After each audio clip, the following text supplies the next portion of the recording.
Hola chicas, hola chicos, ¿cómo están? Bueno, espero que bien. Yo creo que nos conocemos ya, pero por las dudas, si no me conocen, yo soy Gabriela Buzón, soy su profe de neuropato de este cuatrimestre. Y bueno, es una linda materia, con cierto grado de complejidad, pero bueno, es muy linda. Bueno, la idea de este video es aclarar un poco los conceptos que les transcribí por escrito, ¿no es cierto? Complementar un poco. Básicamente, hay varias ideas en juego, hay para distinguir algunos conceptos, como por ejemplo la diferencia entre lo congénito, lo genético y lo hereditario. Son tres ideas, tres palabras que solemos mezclar, confundir, que la gente suele confundir, pero es importante que nosotros las tengamos diferenciadas.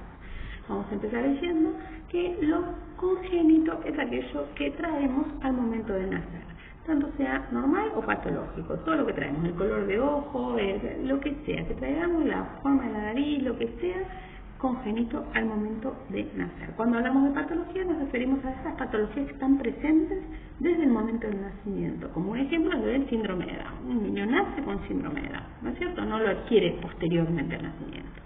Nace con síndrome de Down. Entonces decimos que es congénito.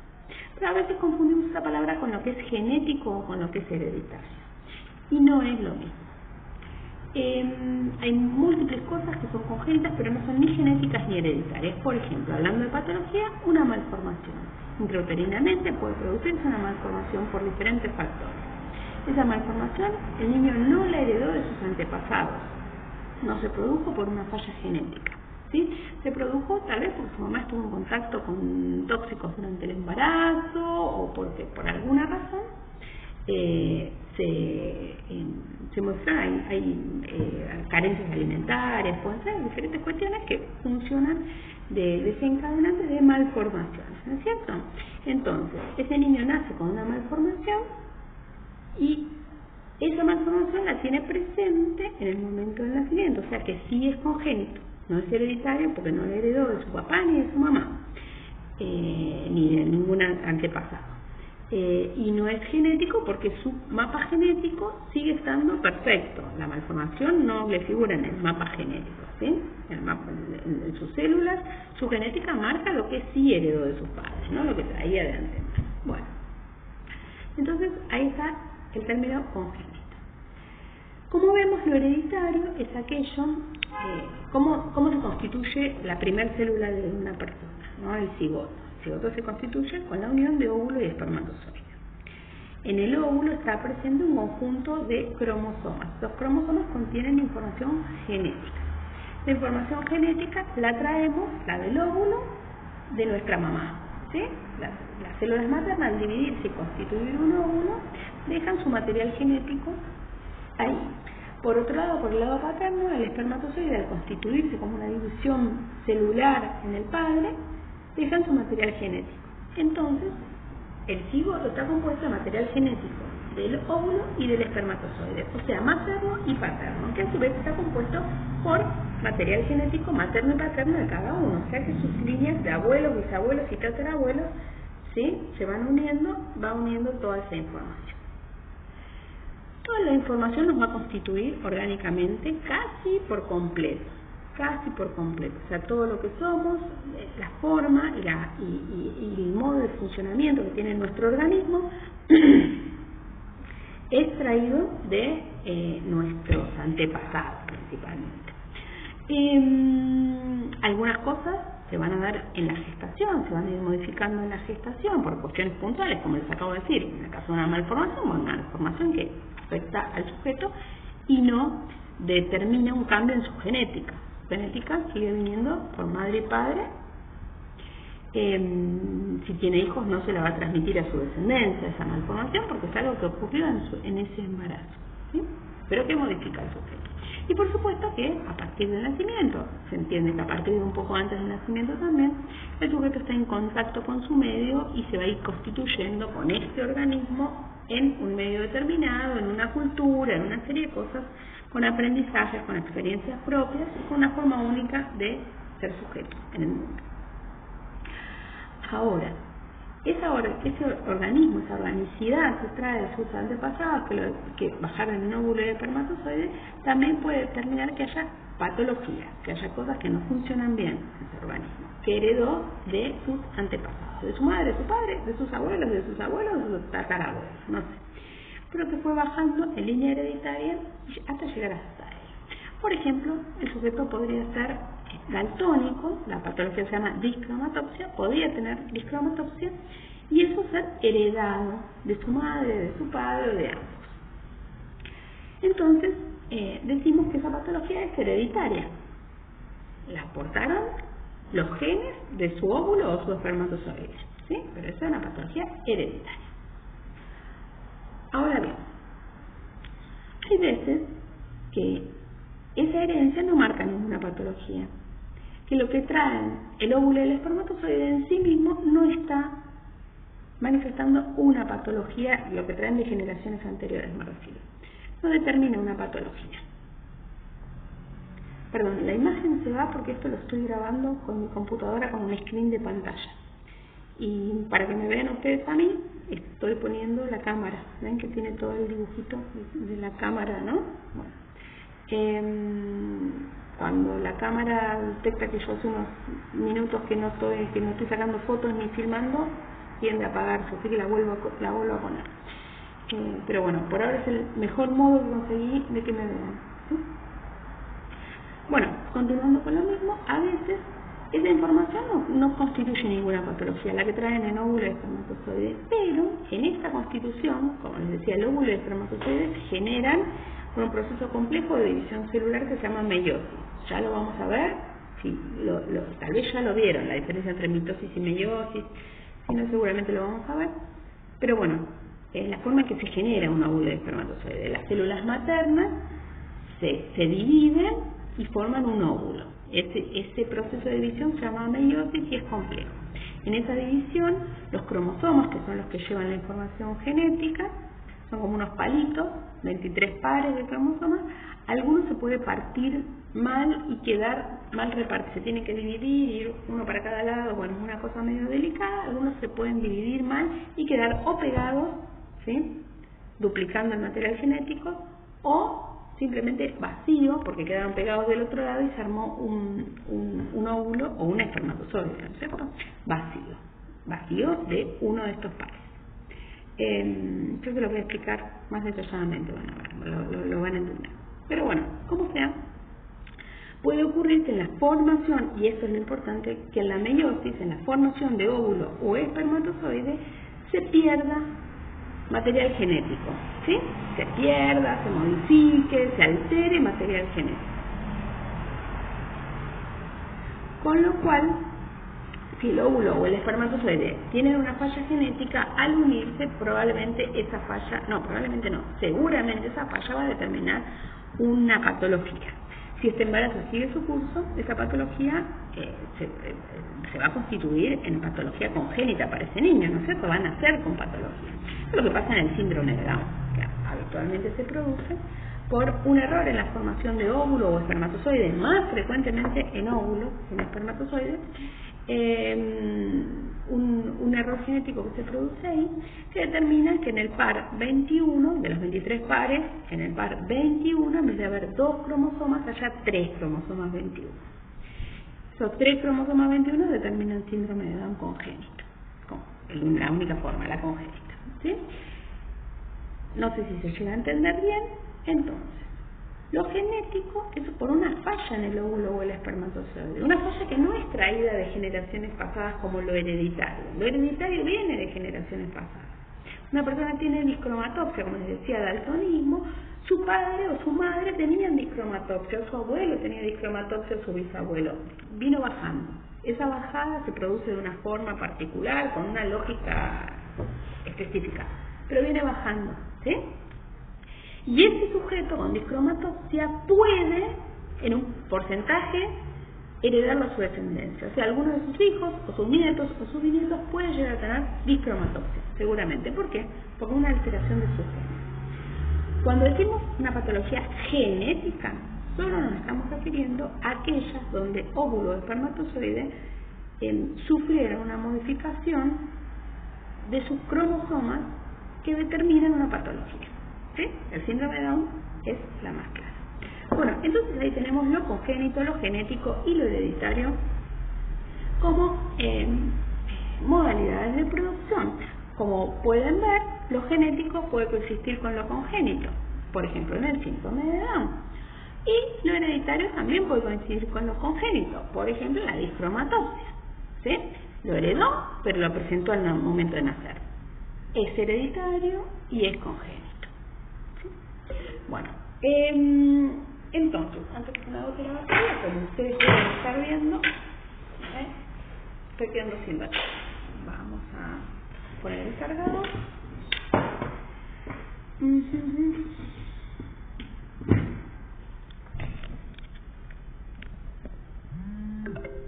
Ahí estamos. Bueno, entonces de esta manera vemos esta primera diferenciación de términos. La segunda diferenciación de términos tiene que ver con el momento donde se produce una patología. ¿Sí?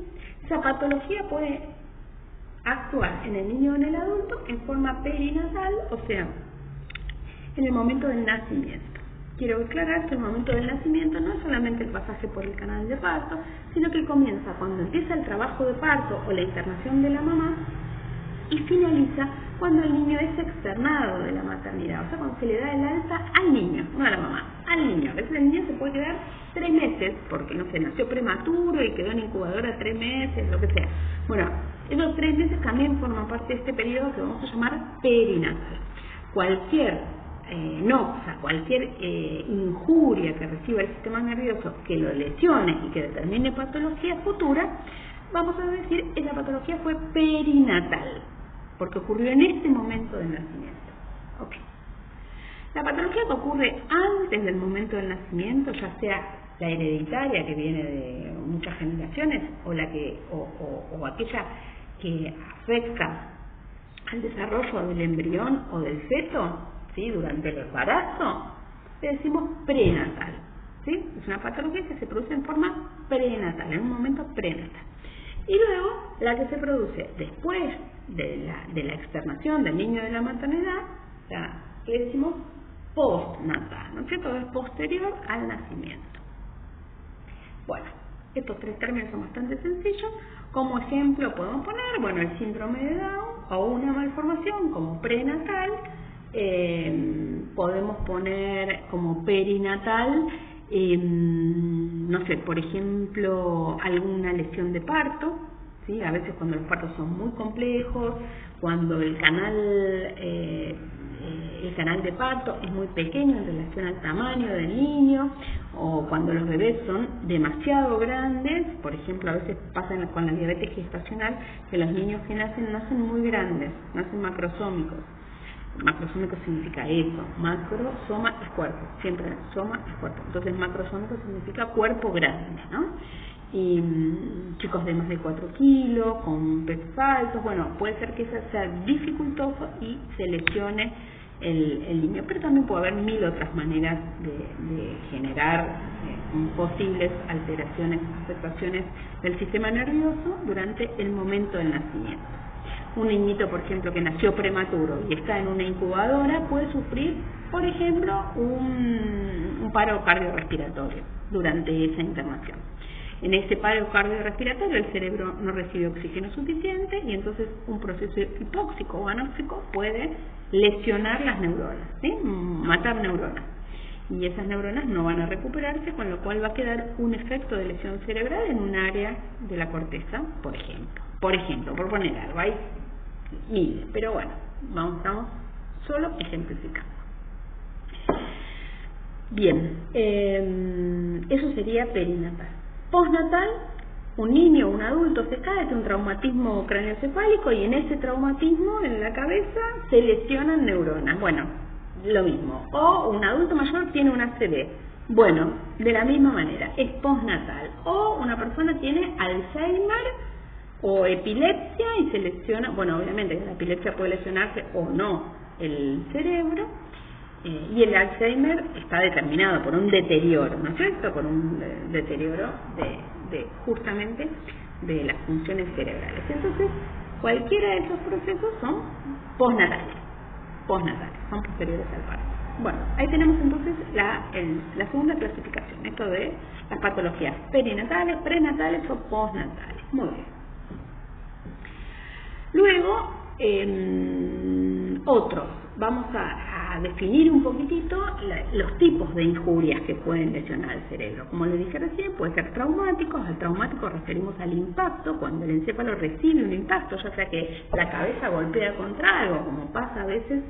La cabeza puede ser la médula espinal, puede ser los nervios, ahora vamos a poner ejemplos de otras cosas, pero el sistema nervioso impacta sobre una superficie. También por un golpe, cuando alguien golpea la cabeza del sistema nervioso y por un golpe, una situación traumática, se lesiona. Entonces acá vamos a tener, sobre todo la mayoría son postnatales, en este caso, en el caso traumático, cualquier accidente, golpe, caída, que pueda, no sé, el efecto del latigazo que puede lesionar la médula, una caída de un lugar alto que puede lesionar la cabeza, cualquier cosa. Un ataque con un golpe duro puede llegar a lesionar. Accidentes deportivos, accidentes de tránsito, accidentes domésticos, son causas traumáticas, pueden ser causas traumáticas de lesión cerebral o del sistema nervioso.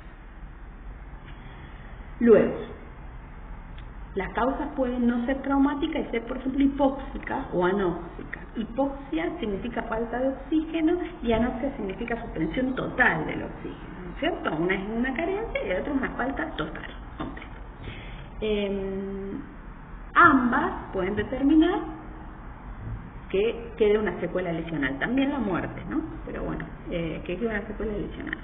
Esa secuela de lesión, porque claro, por falta de oxígeno mueren cierta cantidad de neuronas porque no reciben el oxígeno suficiente para sostenerse con vida. Entonces mueren las neuronas. Muerte neuronal, no hay recupero ni regeneración.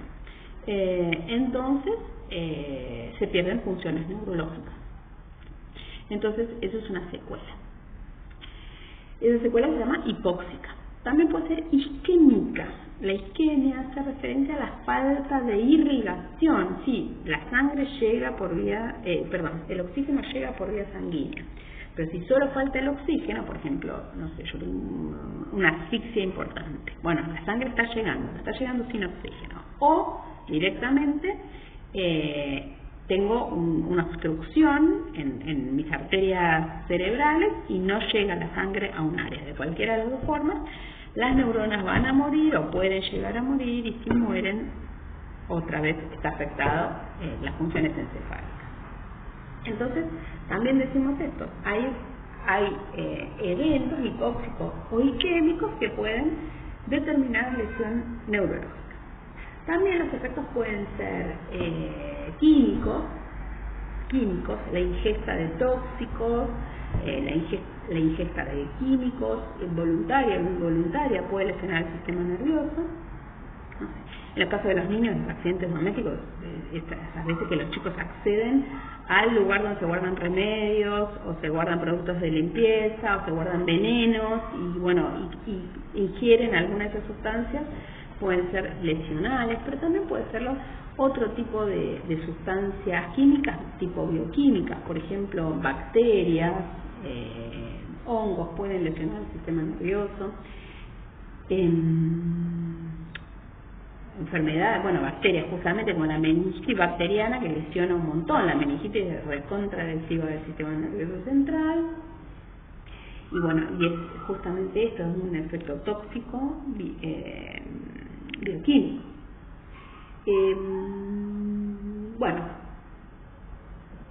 Hay un montón de cosas lo que se les ocurra. Radiación también puede ser, etcétera. Son diferentes tipos de injurias que pueden afectar al sistema nervioso central o periférico. Muy bien. Por último, quería hablarles de lo que es la anamnesis. Brevemente, la anamnesis esta primera entrevista, puede durar 1, 2, 3 sesiones, lo que se necesite, y tiene que ser reformulada si es necesario todas las veces que corresponda. Bueno, ¿qué es la anamnesis? Esta primera entrevista que nos va a permitir recabar información, hacer una pesquisa sobre el historial neurológico de este paciente. Si es un niño, la entrevista se hace con su padre, con las personas allegadas, que tienen contacto, los que nos puedan brindar justamente la información que necesitamos. Si se trata de un adulto, la entrevista la anamnesis, la hacemos directamente con el paciente. Bueno, acá vamos a recabar información de todo tipo, primero y principal datos personales, y acá destaco nombre completo, DNI, fecha de nacimiento, para arrancar, para empezar a contar, es fundamental. Fíjense que estas son preguntas que parecen una obviedad, pero muchas veces no se hacen. Entonces, es una falta de respeto al paciente que después de haberlo atendido un mes, y cuando llega el momento de hacer un informe o hacer una facturación, digo un mes o 6 meses, de hacer una facturación, le estemos preguntando el nombre completo. Estemos preguntando si es un niño, la fecha de nacimiento es fundamental. Porque no es lo mismo tener 2 años, 18 meses, que tener 30 meses, 2 años y medio. Yo que trabajo con desarrollo del lenguaje, es decir, un chico no habla a los 18 meses es una cosa, no habla a los 30 meses es otra cosa. Entonces, es fundamental. Y la fecha de nacimiento nos va a permitir calcular la edad cronológica real en años, días y meses, en cualquier momento que lo hagamos. Entonces, cuando vamos tomando nota en lo que sería la historia clínica del paciente, ahora les voy a contar un poquito sobre historia clínica, cuando vamos tomando nota, solo con poner la fecha actual, ya podemos calcular edad en años y meses con cada una de las anotaciones que tomemos. A ver, vamos a...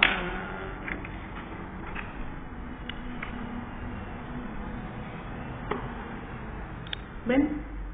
Paciente este, yo tomo nota de la fecha y anoto. ¿Sí? Anoto.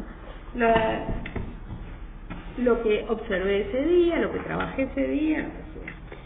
Por el mismo paciente, apellido, acá. Por el mismo paciente, fíjense, Santiago, fecha de nacimiento, edad cronológica, DNI, obra social con número de afiliado y escolaridad. ¿A qué sala de jardín va? ¿Qué turno va? Etcétera.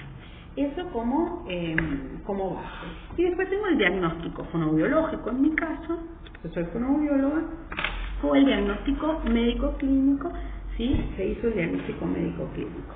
Vamos. Entonces, en la anamnesis tomamos antecedentes neurológicos, la historia neurológica que tenga este paciente. Por ejemplo, yo tengo hábitos de autonomía, desarrollo evolutivo, etcétera, etcétera. Vamos a ir registrando todo. Nos importa todo, ¿no es cierto? Pero vamos a ir aprendiendo en esta materia a focalizar los datos de mayor interés. Yo les podría listar un montón de cosas, de hecho van a encontrar una lista de un montón de cosas, pero van a ir viendo a medida que avancemos como si la orientación nos lleva para un lugar, si lo que vemos en el paciente o los primeros datos nos llevan para un trastorno genético, las preguntas son unas, pero si nos lleva para un trastorno de otro tipo, lesional, las preguntas van a ser otras, etcétera. Así que no les puedo hacer un listado real de las preguntas. Sí, algunos datos que ahí los tienen. Quería mostrarles también, a ver, les muestro.